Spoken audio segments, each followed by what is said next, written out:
बिस्मिल्लाहिर्रहमानिर्रहीम। नाज़रीन अस्सलाम वालेकुम। मैं हूँ इमरान वसीम और आज के शो में हम वेलकम करेंगे वक़ार मलिक साहब को। वक़ार भाई, सब मैं आपको ख़राज अक़ीदत या ख़राज तहसीन पेश करना चाहूँगा, जिस तरह से आपने अफ़गानिस्तान की सूरत-ए-हाल के बारे में मुझे बाख़बर रखा, पाकिस्तान के अवाम को रखा, अफ़गानिस्तान के अवाम को रखा, तो इस पर आपको जितना भी एप्रिशिएट किया जाए वो बहुत कम है। आपने कल भी बताया कि किस तरह से काबुल पर जो है वो तालिबान ने अपना कब्ज़ा किया, सदारती महल में वो दाखिल हो गए। अब आगे की सूरत-ए-हाल बताएँ कि अफ़गानिस्तान में अब आगे होने क्या जा रहा है? तालिबान क्या करेंगे? जो अवाम है अफ़गानिस्तान की, उनके अंदर किस तरह की बेचैनी पाई जाती है? बहुत शुक्रिया आपने मुझे प्रोग्राम में लिया। देखें, सबसे पहले तो ये है कि जो आपने थोड़ा-सा ज़िक्र किया कि मैं क्यों कर रहा हूँ, उसकी एक बुनियादी वजह है कि पाकिस्तान की रियासत का एक बयानिया है और हम बड़ी मुश्किल सूरत-ए-हाल में फँसे हुए हैं। इसको हम स्टिकी सिचुएशन कह सकते हैं, ट्रिकी सिचुएशन कह सकते हैं कि इल्ज़ाम सारा हम पे आ रहा है। तो कई दफ़ा ऐसा होता है कि आपको रियासत की लाइन लाज़मी टो करनी चाहिए। ये वो वक़्त है। ये वो वक़्त नहीं है हुँ। कि आप कहें जी कि मैं पैट्रियोटिक डिसेंट का मुज़ाहरा करूँगा, मैं इस वक़्त भी गाली दूँगा अपनी रियासत को, क्योंकि इस वक़्त हमारे लिए किसी फ़ौजी जर्नैल के खिलाफ नहीं, बल्कि एक्चुअली रियासत पाकिस्तान पे पाबंदियाँ लग सकती हैं अगर हम गलत साइड पे चले गए और हमारे खिलाफ कोई, क्योंकि इस टाइम ये हो सकता है। तो मैंने सोचा कि मैं अपनी तरफ से जितनी कोशिश कर सकता हूँ, हक़ाइक़ पे मबनी जो है वो कोशिश करूँ खबरें देने की, रिपोर्ट करने की, जितनी मेरे पास मालूमात आती रहीं। तो ये एक नो बुनियादी वजह डाउट है। नो डाउट जिस तरह से आप इंग्लैंड में बैठ के रिपोर्टिंग कर रहे थे, लग ऐसा रहा था कि आप शायद पाकिस्तान में बैठे हैं या अफ़गानिस्तान में बैठे हैं, कि आप लम्हा-बलम्हा की ज जो भी डेवलपमेंट हो रही थी, उस हवाले से आप हमें और पूरे दुनिया को जो है वो आप बता रहे थे। इस पर तो मैंने आपको पहले कहा कि एप्रिशिएट करना चाहिए और मैं एप्रिशिएट कर भी रहा हूँ। बहुत शुक्रिया। अब आपने जो बात की अफ़गानिस्तान की सूरत-ए-हाल की, देखें, अभी तक जो मनाज़िर सामने आ रहे हैं, मैं समझता हूँ कि बहुत सारे लोगों को सरप्राइज़ हुआ है। 90 की दहाई में, ये कोई हमसे छुपी बात नहीं, हमने इसको विटनेस किया है कि 90 की दहाई में जब तालिबान का रूल आया था, तो उन्होंने बहुत सख्ती की थी। एकदम ख़वातीन पे पाबंदियाँ लग गई थीं, बहुत सारे इश्यूज़ ऐसे बन गए थे कि लोग परेशान थे। Even I am pleasantly surprised कि उन्होंने, आज की तस्वीरें आ रही हैं, पिक्चर्स के, बच्चियों के, ख़वातीन के स्कूल यूनिवर्सिटीज़ जाने पे कोई पाबंदी नहीं लगाई। वो कुछ बुनियादी बात कर रहे हैं, ज़ाहिर है नज़रियात हैं उनके कि कम से कम आपने पर्दा मतलब स्कार्फ़ किया, बुनियादी हिजाब किया हो आपने। लेकिन वो तालीम पे रुकावट नहीं डाल रहे। ये मेरे ख़्याल में एक बुनियादी ख़दशा था अफ़गानिस्तान के लोगों का भी, कि क्या वो आके इस किस्म की पाबंदियाँ लगा देंगे। मैं समझता हूँ 2-3 चीज़ें उन्होंने जो की हैं, बहुत सारे लोग सरप्राइज़ हुए हैं। एक, उन्होंने आम माफ़ी का ऐलान कर दिया काबुल में दाखिल होते ही।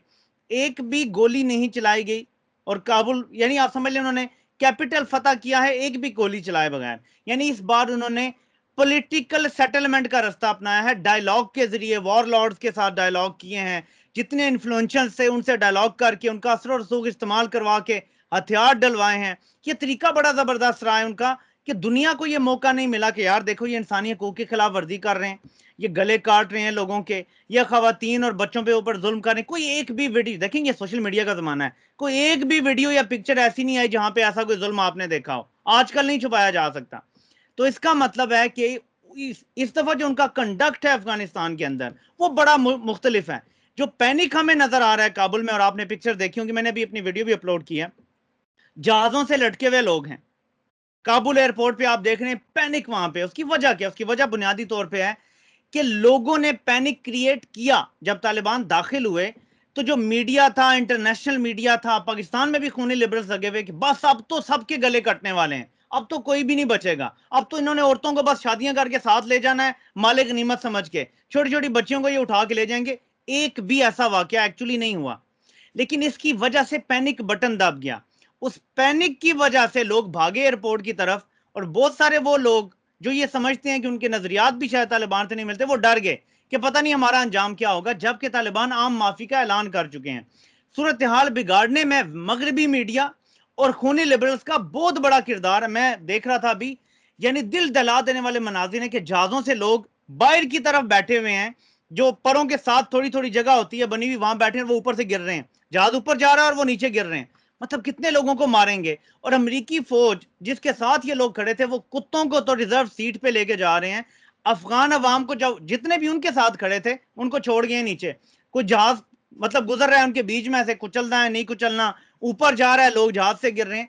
इस सारी सूरत हाल में मैं समझता हूं कि तालिबान के कंडक्ट से साबित होगा आने वाले दिनों में, और अब तक जो नजर आ रहा है कि अगर उन्होंने अमन का रास्ता अपनाया, लोगों के हकूक जिस तरह से वो कहते हैं कि हम देंगे, वो दिए, खवातीन को काम करने की और एजुकेशन की आज़ादी दी, तो मैं समझता हूं कि अफगानिस्तान में अंदर की सूरत हाल सेटल हो जाएगी, कम अज कम इस एंगल से। बाकी प्रॉक्सी जंगें तो अफगानिस्तान में हमेशा बड़ी ताकतें लड़ती रहती हैं। प्रॉक्सी प्रॉक्सी जंग पे भी आऊंगा। जो आप बात कर रहे थे ना कि जो पैनिक क्रिएट किया गया, ये बिल्कुल आपकी बात दुरुस्त है कि मीडिया पे इस तरह का पैनिक जो है क्रिएट किया गया। लेकिन कल जब अफगानिस्तान से फ्लाइट्स यहाँ पाकिस्तान में इस्लामाबाद में 2 फ्लाइट्स लैंड की, तो मैं एयरपोर्ट पे गया उन लोगों से बात करने के लिए, ये जानने के लिए, ये आपके लिए भी मैं बता रहा हूँ और लोगों के लिए जो सुन रहे हैं उनके लिए भी बता रहा हूँ, उनसे सिर्फ यही बात करने के लिए, यही पूछने के लिए कि अफगानिस्तान के हालात क्या है, खास तौर पे काबुल में जब वहां पे तालिबान दाखिल हुए हैं तो लोगों का रद्द अमल क्या था।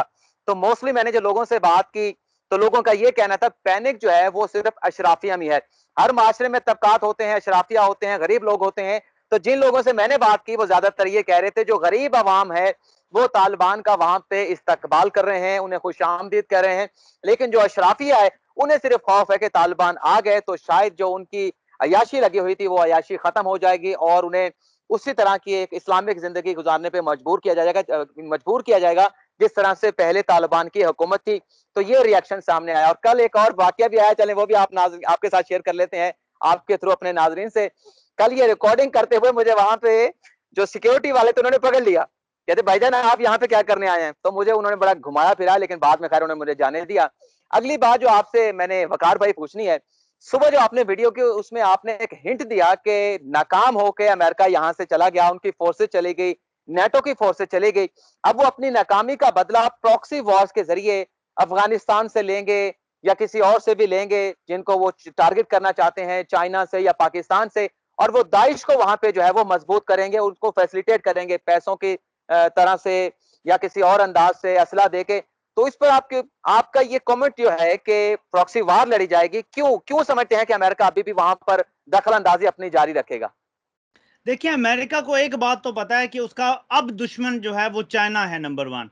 मुस्लिम दुनिया की कमर तोड़ दी है अमेरिका ने। मिडिल ईस्ट की आप सूरत हाल देख लें, सऊदी अरब उनके साथ कंप्लाई करता है, उनका मतलब एलाई है, क्लोज तरीन एलाई है, यूएई एलाई। तो जो अमीर तरीन ममालिक हैं वो उनके एलाइज हैं, वो उनको जब पैसा चाहिए होता है ये अरब उन्हें डॉलर्स भी दे देते हैं और सब कुछ हो जाता है।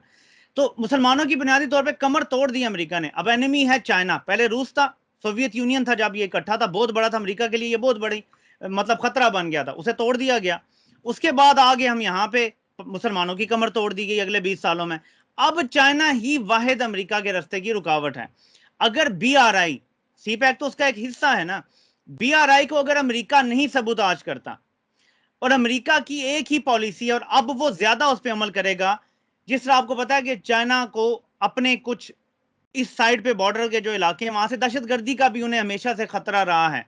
उसके हवाले से बहुत ज्यादा मगरबी मीडिया भी बात करता है कि वो हकूक सल्ब कर रहे हैं, ये हो रहा है, वो हो रहा है। जो ये खतरा है, अमेरिका इसी फॉल्ट लाइन को इस्तेमाल करने के लिए पाकिस्तान में भी, अफगानिस्तान में भी और चीन में भी कोशिश जरूर करेगा कि किसी तरीके से इन्फिल्ट्रेट कर ले, इसी तरह से दहशतगर्दों के जरिए। इससे दो प्रॉब्लम्स क्रिएट होंगे। चाइना, जैसे अमेरिका और उससे पहले रूस, ये हथियार लेके दाखिल हुए थे अफगानिस्तान में। बड़ी प्यारी टर्म किसी ने यूज की तो मुझे बड़ी अच्छी लगी कि जो चाइना है वो बिल्डोजर लेकर दाखिल होगा अफगानिस्तान में और बिल्डिंग मटेरियल लेकर दाखिल होगा। अमेरिका और रूस इसलिए नाकाम हुए कि वो हथियार लेकर दाखिल हुए थे। चीन कामयाब हो जाएगा क्योंकि वो तामीरात का मटेरियल लेकर जाएगा। तो चीन को भी रोकना है अफगानिस्तान में इन्फ्लुएंस करने से, क्योंकि ये बड़ी स्ट्रेटेजिक जगह है पाकिस्तान और अफगानिस्तान। इसलिए वो मैं जो है ना दाइश की मैं बात कर रहा हूं कि ये हो नहीं सकता कि जख्म खुर्दा अमेरिका, जिसका सुपर पावर होने का एक भरम टूट गया है बिल्कुल, कि वो लोग जो नंगे पांव और एक लोटा पकड़ के और साइकिल पे फिर रहे थे, उन्होंने शिकस्त दे दी है इंसानी तारीख की सबसे बड़ी वॉर मशीन को। ये तो एक मिरेकल है ना, ये तो सबको मानना पड़ेगा। आप नजरियात से इख्तलाफ कर सकते हैं उनकी, लेकिन ये मानना पड़ेगा और ये हकीकत है कि इंसानी तारीख की सबसे ताकतवर मिलिट्री मशीन शिकस्त खा गई है। तो इस वजह से जाहिर है, और अमेरिका ने अगर टारगेट करना है चीन को, तो बीआरआई को स्लो डाउन भी करना है, सबूताज भी करना है। पाकिस्तान अहम तरीन एलाई है चीन का। सो पाकिस्तान बुनियादी तौर पे चीन की, मैं जो अक्सर बात किया करता हूं, वो जो एक नसीम जादी का एक आपने वो पढ़ा होगा कि आखिरी चट्टान, चीन के दिफा में पाकिस्तान वो चट्टान है। चीन के दिफा की फर्स्ट लाइन पाकिस्तान है। पाकिस्तान अगर अमेरिका के साथ मिल जाए, भारत का गुलाम बनने के लिए तैयार हो जाए, तो चीन की दिफा की ये लाइन रेत की दीवार की तरह गिर जाती है। पाकिस्तान इसलिए खड़ा हुआ है और चीन पाकिस्तान का साथ दे रहा है, लेकिन इसको डिस्टेबलाइज करना अमेरिका का बुनियादी मकसद है। तो पाकिस्तान चीन का जो इकट्ठा होना है उसको तोड़ने के लिए मैंने ये बात की थी कि अमेरिका, क्योंकि ये दाइश को खुद उठा के मिडिल ईस्ट से लेकर आए थे अफगानिस्तान, ये हेलीकॉप्टरों में डाल डाल के लाए थे, तो ये ऐसे तो नहीं लाए थे ना, कोई पार्टी करवाने के लिए तो नहीं लाए थे। मैं पहले बात कर चुका हूं अपनी एक वीडियो में कि अमेरिका अफगानिस्तान में अफगानिस्तान फतह करने के लिए नहीं आया था। तालिबान का इक़्तिदार 2001 में ही खत्म हो गया था, 2 महीनों के अंदर अंदर उन्होंने रिट्रीट कर दिया था। अगले 20 साल पाकिस्तान तोड़ने के लिए अमेरिका रहा है अफगानिस्तान में। हमारी फौज ने लाजवाल कुर्बानियां और अवाम ने तकरीबन 70,000 से 1 लाख हमारी अवाम शहीद हुई है। हमने ये लाजवाल कुर्बानियां दे के अमेरिका को शिकस्त दी है। ये शिकस्त है जो हमने दी है अमेरिका को, कि वो हमें तोड़ना चाहता था, हमने उन्हें नाकाम किया। उन्होंने प्रॉक्सीज यहां खड़ी की, नजरियाती तौर पर ऐसे लोग खड़े किए लसानी बुनियादों पर जो पाकिस्तान तोड़ने की बात करते हैं। उन्होंने हमारी मजहबी फॉल्ट लाइन को जो है टच करने की कोशिश की, फंडिंग की उन्होंने तंजीमों की। अल्लाह ने हमें बचा लिया। ये शिकस्त है अमेरिका की। इसका बदला लेने के लिए मैं आपको कह रहा हूं कि वो लाजमी ग्रुप्स की पीछे से हौसला अफजाई करेगा।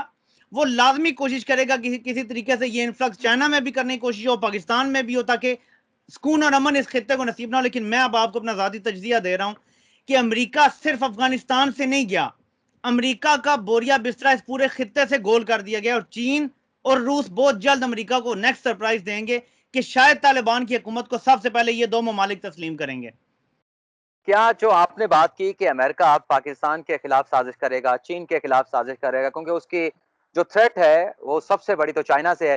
तो क्या आप समझते हैं कि प्रॉक्सी वॉर्स के जरिए वहां पर जो आईएसआई, जो अभी मेरा नाम ज़हन से निकल गया, दाइश जो है, उसको अगर वो फंडिंग करता है, उसको अगर वो फैसिलिटेट करता है किसी भी तरीके से, तो क्या अमेरिका अपने इस मकसद में कामयाब होगा?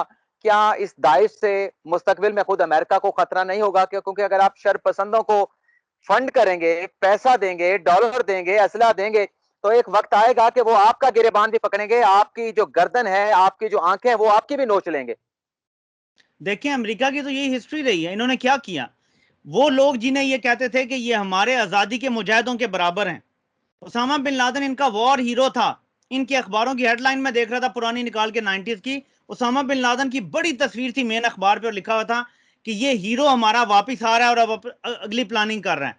तो ये तो अपने बदल लेते हैं, पहले खड़ा करते हैं लोगों को, ट्रेनिंग देते हैं, उसके बाद ये उन्हें अपना दुश्मन बना लेते हैं। तो अमेरिका ने अपनी हिस्ट्री से सीखा नहीं है कभी, अमेरिका कभी सीखता नहीं है, वो ये जारी रखेगा। और आइंस्टाइन तो ये बात कर गया है कि सबसे बड़ी बेवकूफ़ी की निशानी यह है कि आप एक ही काम बार बार करें नाकाम होने के बावजूद और डिफरेंट रिजल्ट एक्सपेक्ट करें। ये वही काम बार बार करते हैं लेकिन एक्सपेक्ट करते हैं कि कोई डिफरेंट रिजल्ट निकलेगा, डिफरेंट नहीं निकलेगा। मैं आपको बता रहा हूं, अब खित्ते में चीन का जो स्ट्रेटेजिक एक होता था ना कि हम भी अब उसकी तरफ चले गए हैं कि हमने अपनी इकोनॉमी को अपनी सबसे नंबर 1 प्रायोरिटी बना लिया है। पहले पाकिस्तान एक सिक्योरिटी स्टेट था, अब हम इकोनॉमी को नंबर 1 प्रायोरिटी रखेंगे। हमने चीन के नक्शे कदम पे चलना शुरू कर दिया है। रूस को भी यह बात समझ आ गई है और खित्ते के अगर 2 ताकतवर तरीन ममालिक और फिर पाकिस्तान को ज़ाहिर सपोर्ट चीन की होगी, अगर ये इकट्ठे रह गए तो अमेरिका अब दोबारा मेरा नहीं ख्याल कि अपने किसी मकसद में कामयाब हो पाएगा अफगानिस्तान में, उसको सपोर्ट नहीं मिल पाएगी आगे पीछे के ममालिक से। बहुत-बहुत शुक्रिया अपना वकार भाई, आपसे मैंने सिर्फ 2 सवाल करने थे। एक कि मुस्तकबिल क्या होगा अफ़गानिस्तान का, अमेरिका क्या करेगा? आपने इतनी डिटेल से बताया कि मेरे सवाल जो मैंने आपसे पूछने थे, सवालों का मेरे पूछने से पहले आपने जवाब दे दिया। लेकिन जाते-जाते चलें छोटा-सा ये जवाब दे दें एक सवाल का। सलामती काउंसिल का इजलास तलब किया गया है, हंगामी इजलास, और हम जिस वक़्त वीडियो रिकॉर्ड कर रहे हैं, हो सकता है कि इजलास शुरू भी हो चुका हो। इस इजलास का क्या नतीजा निकलता हुआ आपको नज़र आ रहा है? देखें, एक चीज बड़ी यहां पे ना अमेरिका के लिए उसके खिलाफ जा रही है। रूस और चीन सलामती कौंसिल के मेंबर हैं। इस वक्त पाकिस्तान, रूस और चीन का सफारत खाना खुला हुआ है काबुल में। हुँ, यहीं से आपको बिल्कुल। पता चल जाएगा कि सलामती कौंसिल के जरिए भी अब अमेरिका कम से कम दबाव नहीं डलवा सकेगा। अब वही होगा जो चीन चाहेगा इस खित्ते में। पाकिस्तान के चीन साथ है चीन, चाहे लेकिन चीन चाहेगा और रूस चाहेगा जो। बिल्कुल नहीं। अब कहा यह जा रहा है, जो लोग दिफाई माहिरीन जिनको मैं अक्सर पढ़ता सुनता रहता हूं, जिनको मुझे ट्रस्ट है कि उनकी प्रेडिक्शंस भी, वो ये कह रहे हैं कि अब सेकंड फिडल प्ले कर रहा है रूस चीन को। तो रूस ने एक्सेप्ट कर लिया कि चीन बड़ा भाई है, मैं अब हुँ, छोटा हूं, और मैंने यानी 1 और 1 11 करना है हमने। तो एक अगर अमेरिका के सामने 1 होगा तो हम 2 होके 11 हो जाएंगे। इस मन जो है ना प्लानिंग के तहत चल रहे हैं। तो सिक्योरिटी काउंसिल का जो एक अमेरिका खड़ा करता था ना कि जिसके जरिए पाबंदियां लगवा देंगे, मेरा नहीं ख्याल ऐसे होगा।